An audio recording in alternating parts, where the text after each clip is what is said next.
What separates ThermaPure from people out there with similar methods or technologies? I'm seeing more do-it-yourself approaches to, particularly bed bugs, and it probably can, it can work if what they can do with that equipment is guarantee that they've reached uniform temperature throughout a structure, which is very complex,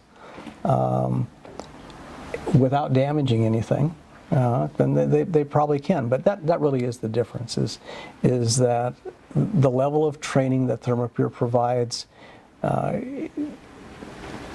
allows that applicator, that provider, to assure that they are reaching those temperatures that are required for efficacy without damage to the structure. That's the most complex part.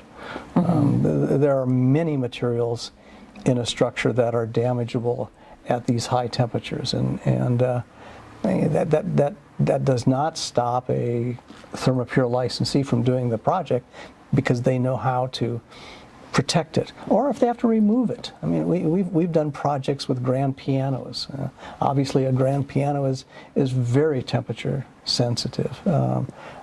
We've done things like add cooler air around certain objects. Buildings with sprinklers in them provide complexities. Sprinklers are designed to go off under high temperature, and so you have to protect the sprinkler head, and so all of those things create difficulties, and that's what a ThermaPure licensee is trained to do.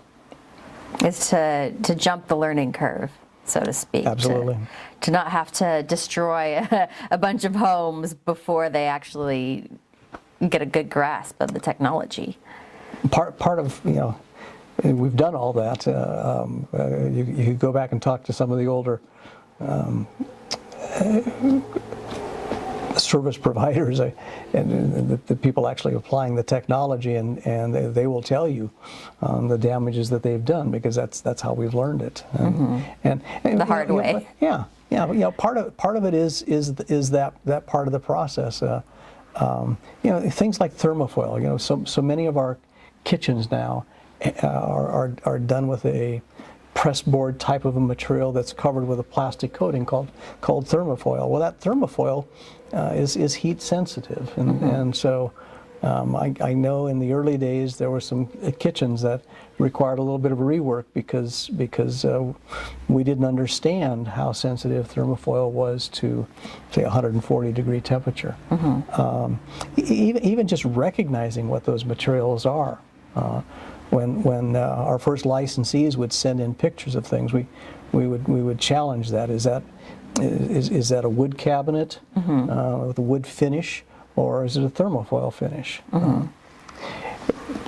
Things like paint products, lacquer finishes, really high-end lacquer finishes are sensitive to high temperature. So you have to be able to know when to remove something or when to protect it, how to protect it.